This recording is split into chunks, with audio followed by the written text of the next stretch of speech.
We must be off our head, we must be mad. But if you think Grayling, the pictures that come into your head can't be too far away from this. Cold, crisp, winter conditions. It's synonymous with Grayling fishing.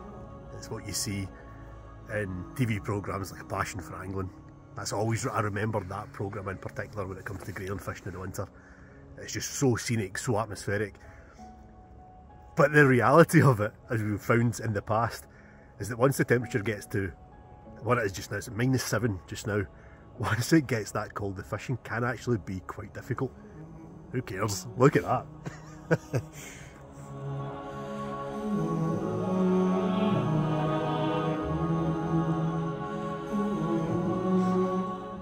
It is set to warm up later to a balmy 2 degrees. So hopefully the issues that we're going to have inevitably at the beginning with the rod rings freezing up won't last too long, and we should be in for hopefully a decent day's fishing with a few nice fish in there as well. I think it will be challenging. Gordon's already got us down for a blank. He says it's too cold even for Grayling, and he might be right, but there's only one way to find out, and that's to get out there and give it a go. Can't say I'm looking forward to standing in that water for too long. It is absolutely freezing, but if the fish are biting, it'll make it all that easier, all that bit easier. But yeah, let's see how we go on. Let's get fishing.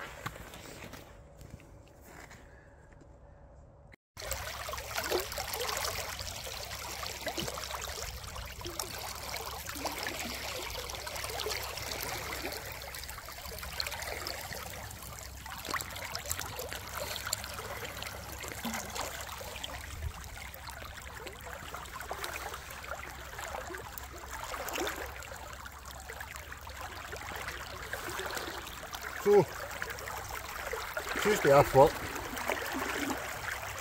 sketched on in a freezing river, -7.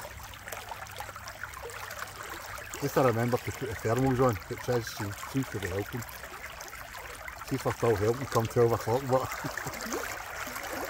last time me and Big Ross came, we did fish to further down, and it was really cold and the rod rings were freezing and we never even got a bite.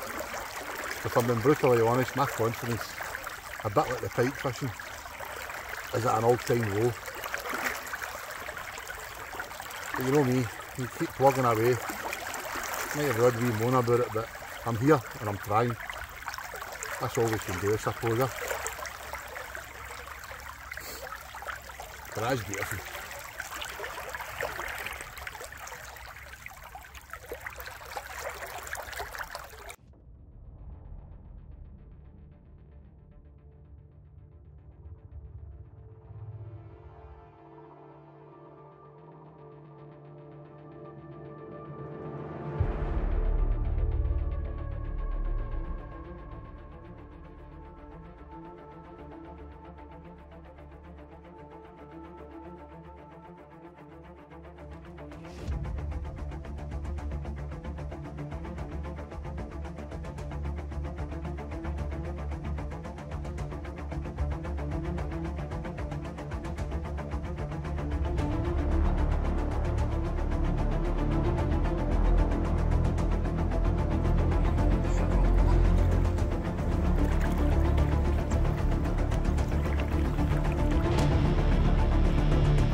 Set myself a challenge today not to swear in this video. It looks good! Watch it swim up towards you behind you.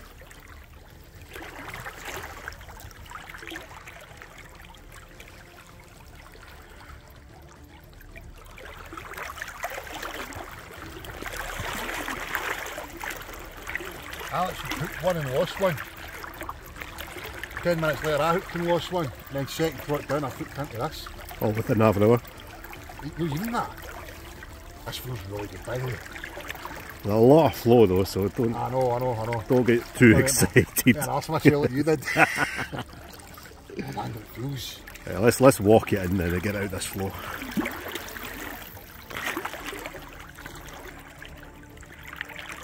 Oh, that moved a bit of water there, didn't it? I did, yeah, I've seen the red fin. My broken diver rod still holding it. I don't think it's huge. I don't think it's that big, but I don't know, look at that fin. Nah. Nice fish, but it's not massive. Thank God, says Alex.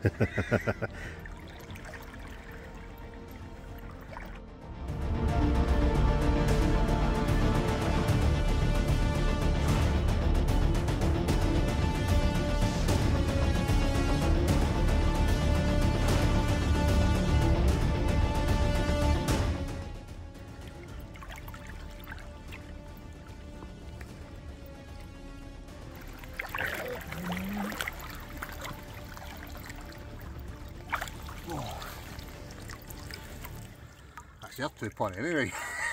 Happy days. Look at that fin. Hold it down slightly. A wee bit more. That's it. Hold it there. That just, honestly, I don't think that's anything more stunning than fishing. I don't care what anybody says. Hold its head up slightly. Absolutely stunning fish. What I will say is how intact and perfect that dorsal fin is. I think it's the first, I know it's the first fish over £2 and a male where that fin's in perfect condition. I know it's not the biggest, I know it's not the £3 that we're after, but for me, I think that's the most beautiful fish, if that's even a word, I've ever caught, and I want to keep it that way, so let's get them back.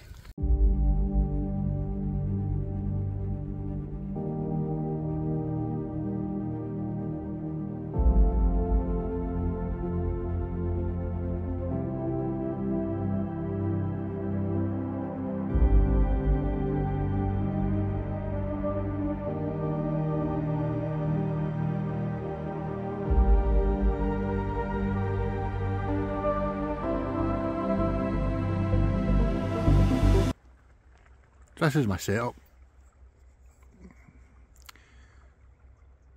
A Grayling trotter takes up to 4 SSG. I think that's set at roughly 4 foot. About a foot down. I've got a bulk set at 5. That's treble A's. And another 10 inches or so. A micro swivel with another treble A, just to get that maggot. Just down quickly to the bottom, and that's a size 14 hook, and I put a good big bunch of maggots on there. So aye, that's the setup. Alex has ditched all filming and photographic duties. Now that I've got a fish, he's determined he's getting one.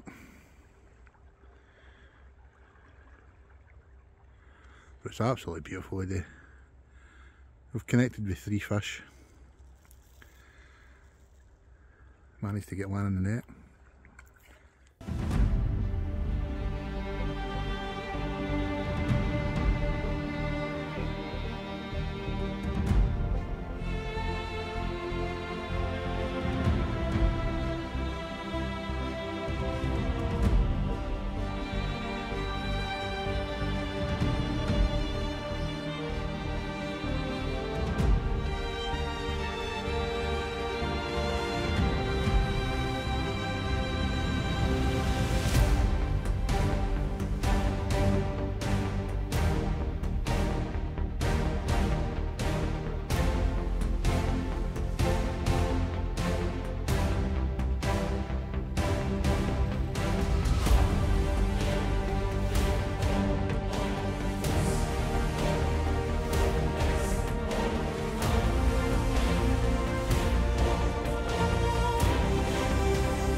So after a promising start, well, I'm going to say promising, maybe 1 fish landed and 2 lost.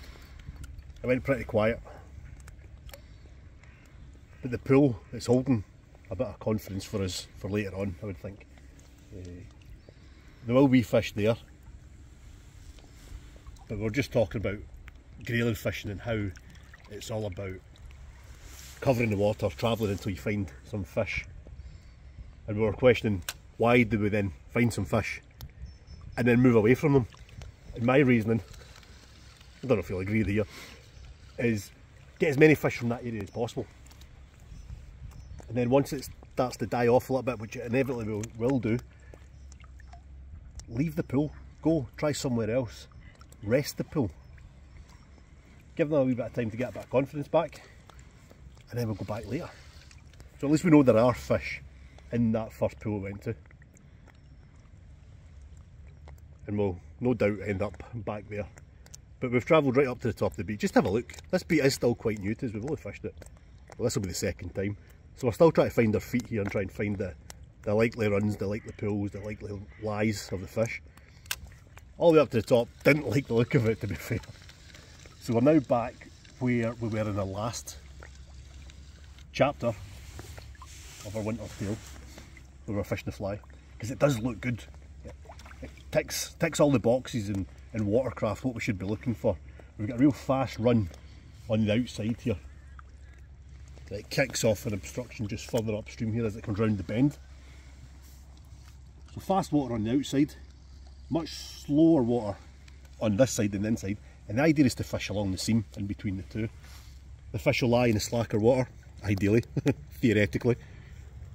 And they'll just nip in and out of that quicker water to intercept particles of food, perhaps.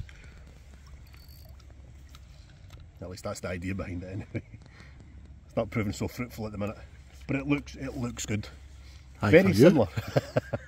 Very similar to the beat or the pool, sorry, that we were fishing this morning. Same idea. Inside of a bend, fast water on the outside, slow water on the inside.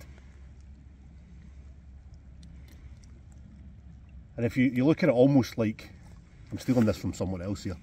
If you look at it like lanes of a motorway, you've got your fast lane, your middle lane, and then your slow lane on the inside. It's always a good idea to pick a spot in between 2 lanes, depending on the speed of the water, and concentrate on that seam or that crease in between the two. I always use the stretch at Friars Cars as in my mind, when I look at a run, that's the same as that stretch, that looks good. Grayling will be there. Very similar. Quick water on the outside, quite deep water on the outside. Shallows up as you come into the inside, and yeah, you fish in between. But it's weird, isn't it? You do get that sense when you walk up to a part you've wanted to fish. You get to it like we just done there, and you just think, it doesn't look right. Yeah, I'm having it. No. Because we know the type of water we're looking for. We might be completely wrong, and that should be where we're fishing. But I don't think so. No. Well, we'll find it when we pull a few more out. There's a few more fishing today. It's really bright, it's really sunny. You wouldn't say things like that. So it's going to be slow through the middle of the day. But later on, just before it gets dark, I guarantee there's a fish in this. I'm shaking my head in disbelief that he keeps jinxing his lass. Right, now that we've rested that pool, it's on the way back to the car for lunch. Yeah, we'll go and give it another wee trot through. See if they've got their appetite back. And then lunchtime. Deal? Deal. Do it.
We're back down at the stretch where we had the success in the last chapter. Alex was switching the lost one. But we're getting run back up towards the run they were on this morning. I think that's what Alex is wanting to do. I've had the worst possible thing happen. I've got a lucky raider. Every part of me is nice and toasty apart from my right foot. Other than that, it's been quite a pleasant day. I'm still really wanting to catch a fish, that's how I can see that. Alex has got that look at determination about him. I'm sure he'll get his fish, he always does. So, other than that, the snow threatened there. It didn't come too much. I think we're moving up the now then. I'll see another wander back up to where we were this morning.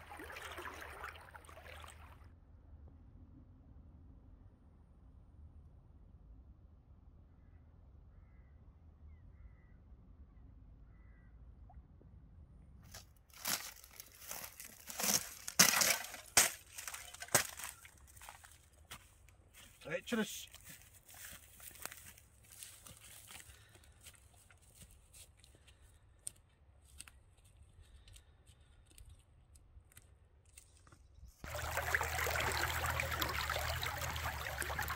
Any you lost now? Starting to feel the pressure now. I've bumped off 4. 2 in the last 5 minutes. They've only been off for split seconds, but definitely fish. And we've seen a couple of fish top just below us. The confidence is high, but the frustration levels are creeping up a little bit as well.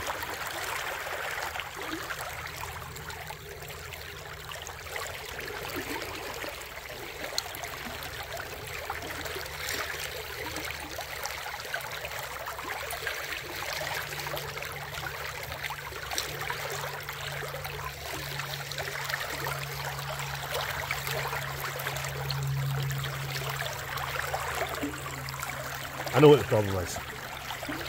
I'm missing my centre pin. It's in my bag, it's there, and the plan was to switch over to it once the temperature rose a little bit. Fish just rose behind you, no? Aye. Mate, I got that in camera actually.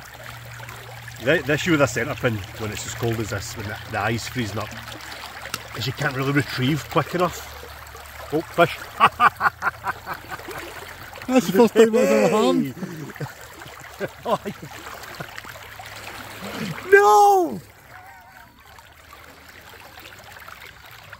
Anyway, as I was saying, 5 now. That was on for a bit there. Get a decent hook on.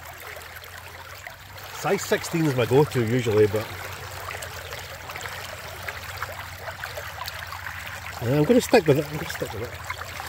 Right, I'm going to start fishing. We've all heard of 3rd time lucky. 6th time lucky, as we can get this one in the net.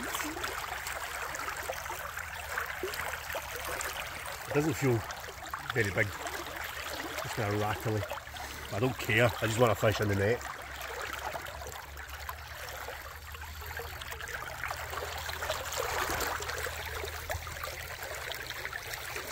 Giving it some.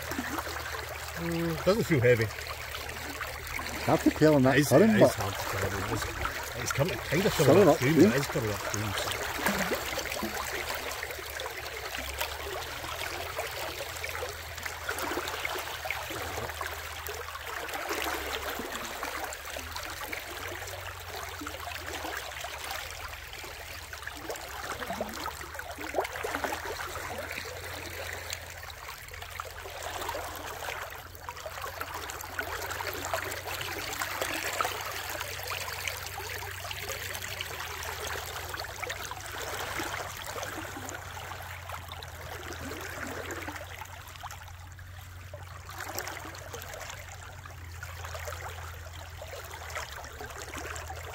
Well, it looks like we made the right decision.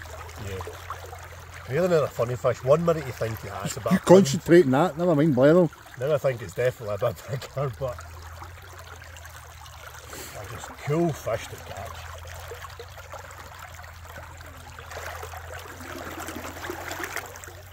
Right, stop milking it. Still time for more. Definitely time for more. Want to try and net it there? I'll do that.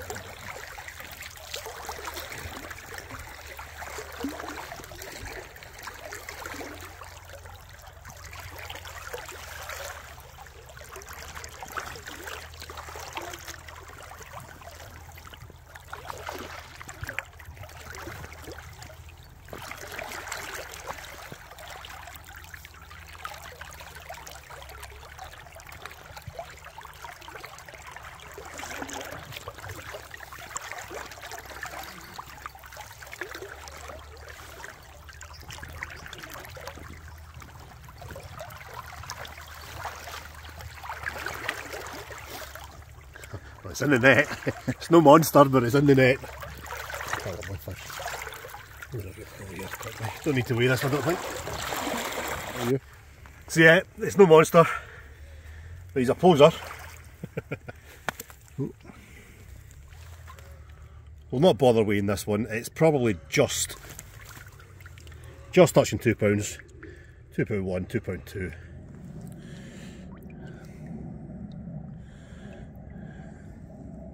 Still filming, yeah? Yeah, hand taking photos. So it came eventually, but time for a bigger one.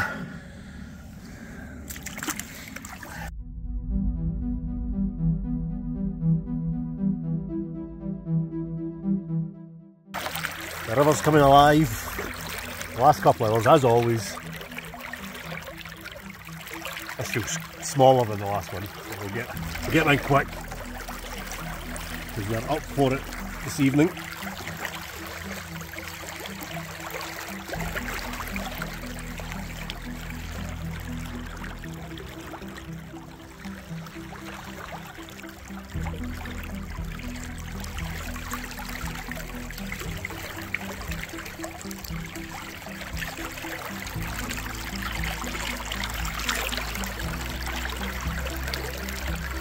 See, I milk it.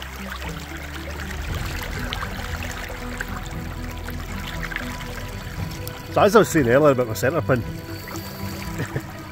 the reason I'm not using it today is because of the ice in the rings. It's so much easier to get that speed on the retrieve with a fixed pull.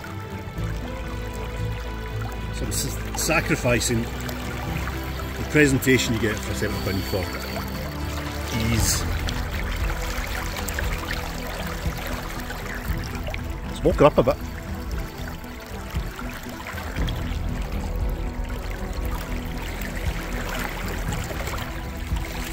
Chase it.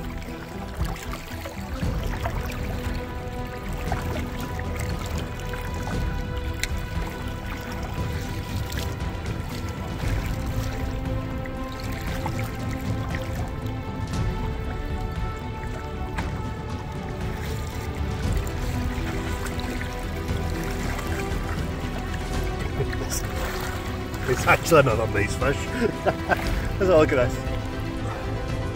One thing we can say about the fish today is they're in absolute spanking condition. Another fish around about the £2 mark.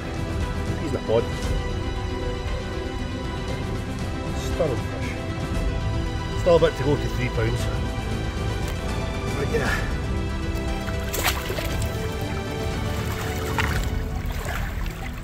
Time for another one.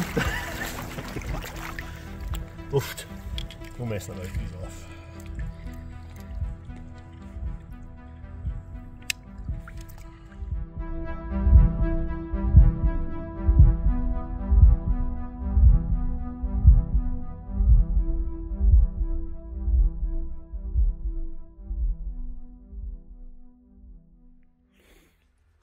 So, come to the end of the day, and I've literally out the water a minute, perhaps.